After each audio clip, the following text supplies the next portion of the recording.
Terima kasih masih bersama kami. Pemirsa, tim sel calon anggota KPU dan Bawaslu periode 2022-2027 telah ditetapkan Presiden Joko Widodo melalui Kepres nomor 120P tahun 2021. Kementerian Dalam Negeri memastikan tim seleksi calon anggota KPU dan Bawaslu periode 2022 hingga 2027 mendatang akan bekerja secara independen. Kemendagri juga memastikan tim sel akan segera bekerja sesuai tahapan dan tugas yang telah ditetapkan. Tidak hanya itu, pengumuman pendaftaran calon juga akan segera diumumkan dan diputuskan tim sel. Presiden telah menetapkan tim sel calon anggota KPU dan Bawaslu melalui Kepres nomor 120/P tahun 2021. Dan berikut nama-nama tim sel calon anggota KPU dan Bawaslu periode 2022-2027 yang telah ditetapkan Presiden Joko Widodo. Juri Ardianto sebagai Ketua merangkap anggota tim Pansel periode 2022-2027. Wakil Ketua merangkap anggota diisi oleh Chandra M. Hamzah. Sementara itu Sekretaris merangkap anggota yaitu Bahtiar Baharudin. Adapun anggota Pansel yang ditetapkan di antaranya Edward Omar Hiarich, Airlangga Pribadi Kusman, Hamdi Muluk, Endang Sulastri, Idewa Gedi Palgunda, Abdul Gofar Rozin, Betty Alisyah Bana, dan Pungki Indarti. Dan untuk membahas lebih jauh mengenai kesiapan tim seleksi calon anggota KPU dan Bawaslu periode 2022-2027, sudah ada Sekretaris Tim Sel anggota KPU Bawaslu yang juga Dirjen Politik dan Kemendagri, Bapak Bahtiar Baharudin. Selamat sore, Assalamualaikum Pak Bahtiar.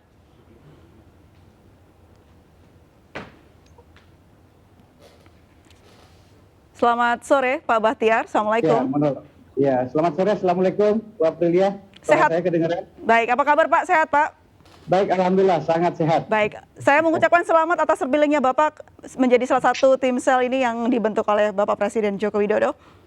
Iya, siap. Terima kasih. Mohon doa aja. Nah, untuk setelah terpilihnya atau pembentukan tim sel ini, apa hal yang disiapkan pertama kali oleh tim sel bentukan Pak Presiden ini, Pak Bahtiar? Ya, tentu pertama kami mengucapkan terima kasih dukungan masyarakat, termasuk MNC, iNews, dukungan terhadap kami. Tim sel itu kemarin sudah secara resmi menerima keputusan Presiden yang diserahkan melalui Bapak Menteri Dalam Negeri. Dan kemarin kami langsung rapat. Kemarin sudah langsung rapat perdana, silaturahim bersama anggota tim sel.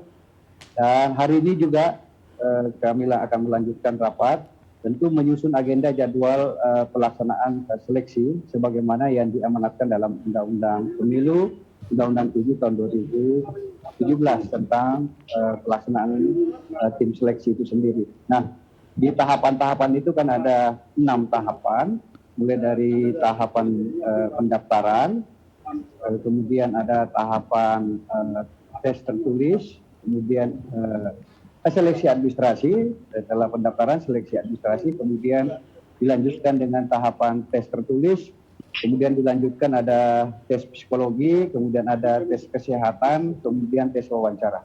Nah, ketentuan dalam undang-undang ini kan harus diselesaikan sebelum berakhirnya masa jabatan anggota KPU, anggota Bawaslu RI periode 2017-2022 yang akan berakhir pada tanggal 11 April 2022.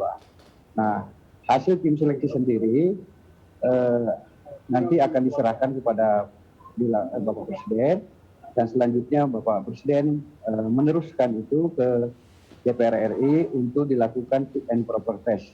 DPR RI dalam undang-undang diatur ada waktu 30 hari untuk melakukan itu. Jadi kalau melihat limit waktu yang tersedia, maka paling telat akhir Februari 2022 seluruh proses seleksi ini harus sudah selesai. Oleh karenanya tim sel langsung bekerja untuk menyiapkan agenda-agenda ini. Paling tidak seluruh tahapan-tahapan ini harus disiapkan, dan langkah awal tentu tahapan yang pertama adalah pendaftaran. Jadi menyiapkan waktu pendaftaran, tentu syarat-syarat pendaftaran harus kita susun, formulir-formulir pendaftaran, bagaimana cara mendaftar, apalagi sekarang kan pandemi, kalau mendaftar melalui online tentu harus kita siapkan, kalau yang offline seperti apa. Nah, ini akan diputuskan bersama tim sel, karena ini tim sel ini kan bekerja kolektif gitu.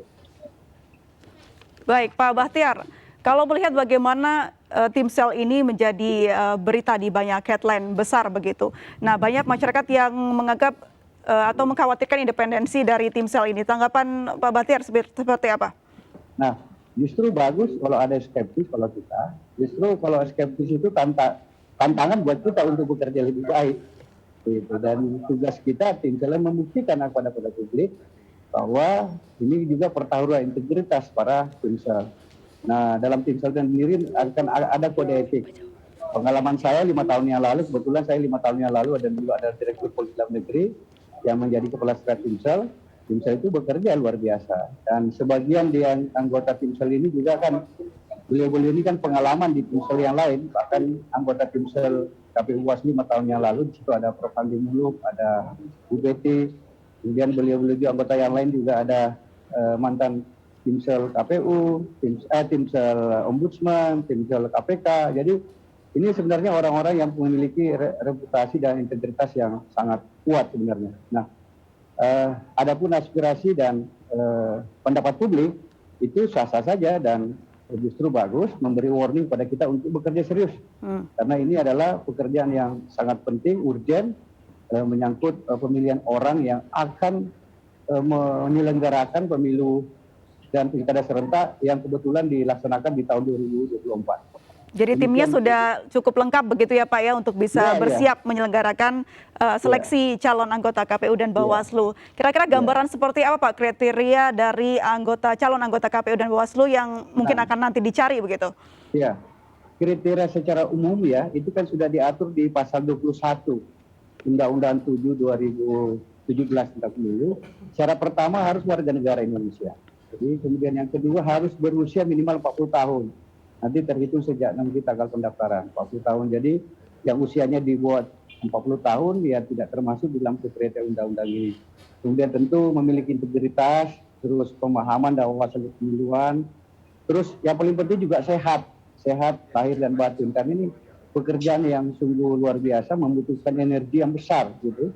Dengan mobilitas yang sangat tinggi. Jadi harus dipastikan sangat sehat baik jasmani maupun rohani, dan ini pekerjaan juga penuh tekanan pasti ya, namanya sebagai penyelenggara, banyak aspirasi, banyak pandangan, dan namanya pemilu kan ajang perebutan kan, semua merasa pantas untuk menjadi anggota legislatif, kemudian juga nanti ada pemilihan presiden dan wakil presiden, dan juga setelah itu dilanjutkan pemilihan kepala daerah. Jadi syarat-syarat itu secara umum sudah diatur di pasal 21 Undang-Undang 7 2017, baik syarat untuk calon anggota KPU maupun calon anggota Bawaslu RI.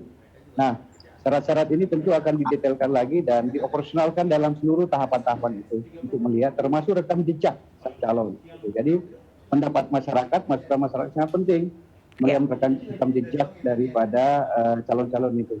Justru kami mengundang seluruh warga negara Indonesia dari seluruhnya tanpa terkecuali yang memenuhi syarat, kami ajak mendaftar. Semakin banyak mendaftar semakin bagus supaya semua punya peluang yang sama. Kami pastikan Timsel ini akan dibekali dengan kode etik dan merawat integritas dan kepercayaan yang diberikan karena kita dilihat oleh seluruh masyarakat dan juga diawasi oleh parlemen dalam hal ini DPR RI, dan tentu juga nanti waktu akan ditentukan kami juga akan melaporkan perkembangannya selain kepada Bapak Presiden juga dilaporkan kepada DPR tentang perkembangan seleksi yang dilakukan. Baik, tidak ada kriteria khusus tambahan ya Pak ya, mengingat nanti di tahun 2024 akan ada pemilu serentak yang akan dilaksanakan baik itu pilkada, pilpres dan juga pemilihan gubernur. Ya tentu wawasan tentang kepemiluan itu kan tidak ansih kepemiluan, tentu dengan pemilu ini kan berkait dengan subsistem negara yang lainnya gitu. Tentu kemampuan berkoordinasi, kemampuan yang lainnya. Makanya kan ada tes psikotes. Ini psikotes nanti akan melihat sisi kejiwaan, kemampuan psikologi orang, kemudian kesehatan yang bersangkutan. Tentu juga tentang wawasan-wawasan bukan hanya pemiluan, tentang kenegaraan dan kebangsaan gitu. Saya pikir penting karena sebagai penyelenggara negara tentu juga harus bisa bekerja sama, berkolaborasi dengan penyelenggara negara lainnya. Ada parlemen, kemudian ada eksekutif, ada pemerintah daerah, ada TNI, Polri, ada satuan-satuan yang lain bagian unsur-unsur yang mendukung sukses penyelenggaraan pemilu, baik sukses dalam proses maupun dalam hasil. Baik. Demikian Bu Aprilia. Baik, terima kasih Pak Bahtiar. Semoga ini proses peralihan kepanitan Timsel dari yang lama ke yang baru hingga April nanti berjalan dengan lancar Pak ya, dan segera menemukan penyelenggara KPU yang baik dan Bawaslu yang baik. Terima kasih Pak, selamat sore, salam sehat selalu. Mohon dukungannya, mohon doa dan dukungannya. Terima kasih banyak Pak. Ya pemirsa, kami akan segera kembali sesaat lagi, tetaplah bersama MNC News.